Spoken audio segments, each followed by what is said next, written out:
Hey, welcome everybody to day 18 of JavaScript arrays in 30 days. I welcome you back to the continuation of yesterday's video where we started working on being able to put together two arrays uh, by index. And what we're going to be doing today is, so yesterday we just pushed out an object that we've got two arrays, and what we did, well, what they have some objects inside of them where they've got properties, and as you can see, like with this 470, is that we've got another array that takes the 470 and it has a timestamp. So if you were watching a video, you could bookmark a particular place in that video.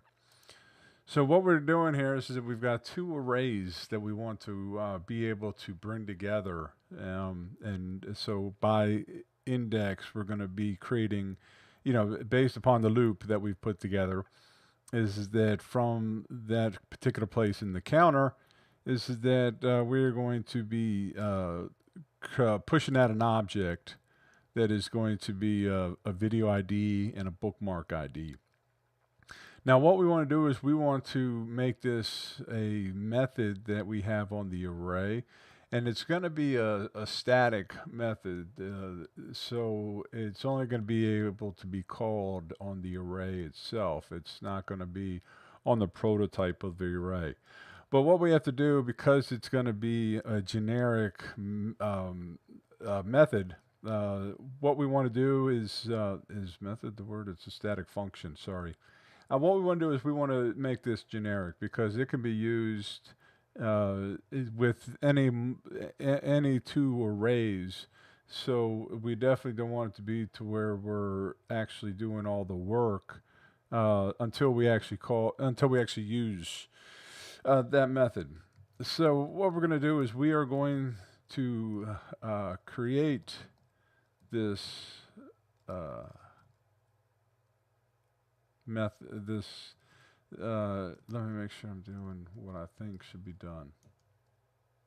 Okay. So what we're going to do here is that we're going to go ahead and just we're just going to wrap this, everything that we've done so far, into this static function. Okay, so let's just say, okay, so what we need to do here is that, again, this zip is going to be used on any two arrays. So the counter is generic enough. You know what? That's obvious. This right here is not. So you know what? Our result is not always going to be a video and bookmarks. So let's just do as we've been doing before, and let's just go ahead and change this over to results, because when the value that we're going to be returning is of results. Now let's continue to work through this and find out where we need to be able to make this more generic. Now we see that what we're doing here is we are checking the length of the two arrays that we are going to be combining. So we have a left array and we have a right array, and I think that that gives us enough information to work on. Is that this video is going to represent the left array, and this bookmarks is going to be represented by the right array. So now here is that we, first of all, let's just change this. We don't know what property is that we're going to be looking up, querying, and we also don't know it for the right one either.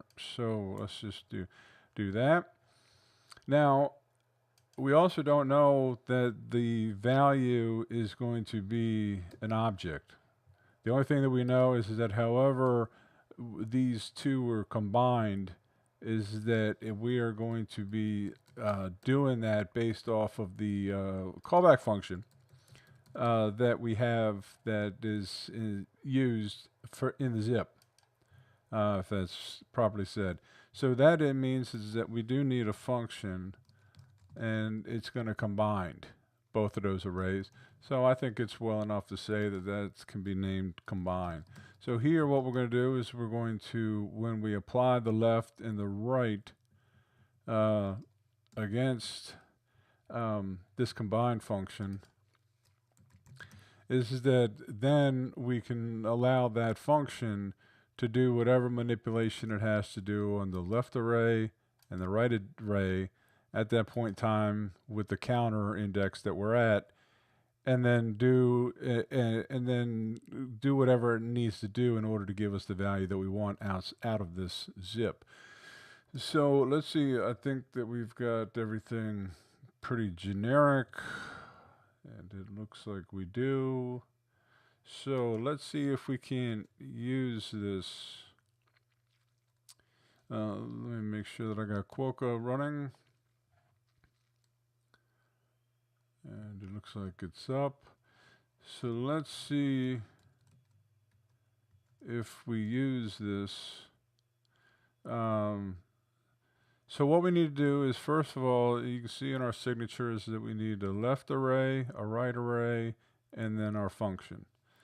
So we know that based off of our two arrays we have up here, is that we have videos and we have bookmarks. And then we have a function. So we are going to take this combine function, and right inside of here we're going to pass in the bookmarks.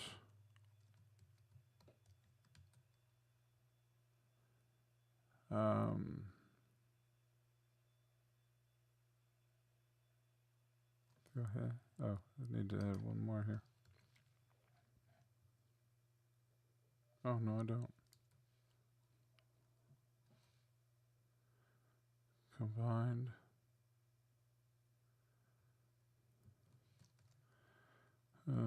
Let's see. It's just, this probably is just generic. Sorry about that. Okay, and from there we're going to allow the function to do the magic for us. And so inside of this body, it's going to give us the returned results. And from yesterday, we know that what we want to do is that we want to create an object that has the video ID and the bookmark ID. So here we know that we are going to return a video ID, and that's going to come from the videos.id.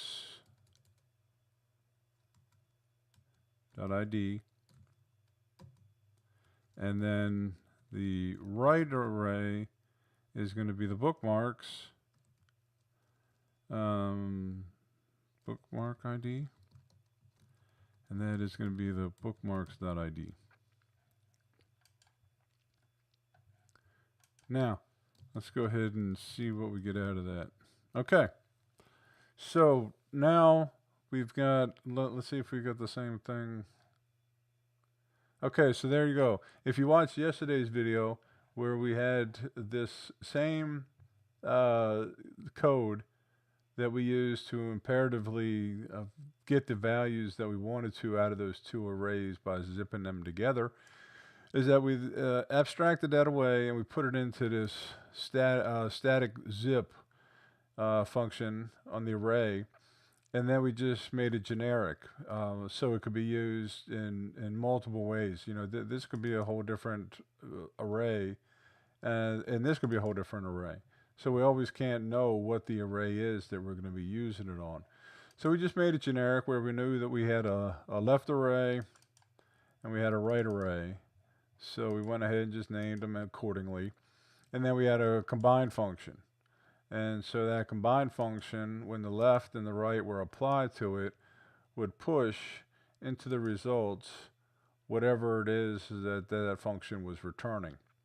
So here, when we use the zip, is that we use as the left the videos, the right as the bookmarks, and then the function will return that same object that we had yesterday. And so if you look at the results from yesterday, is that you will notice is that that we have the same three objects that are inside. And then, so we have the video ID of 470, which aligns with the bookmark ID 470, and the next two are the same, with the last three combined based upon the video ID and the bookmark ID. So what we've done here is we have another, so now we have a static function that we have on the arrays, and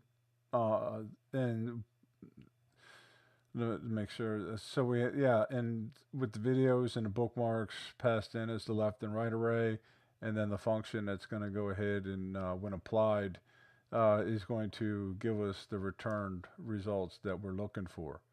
Now, before, yesterday, just to make sure it's understood, is that we did return this object, but now this combine function, that we're passing the left and the right, we're not always saying that it's going to return the exact same thing. And that's how we just made it to where it's more generic. So that's it for today. We have ourselves now a zip, and we can add that to our collection. Thank you for your time.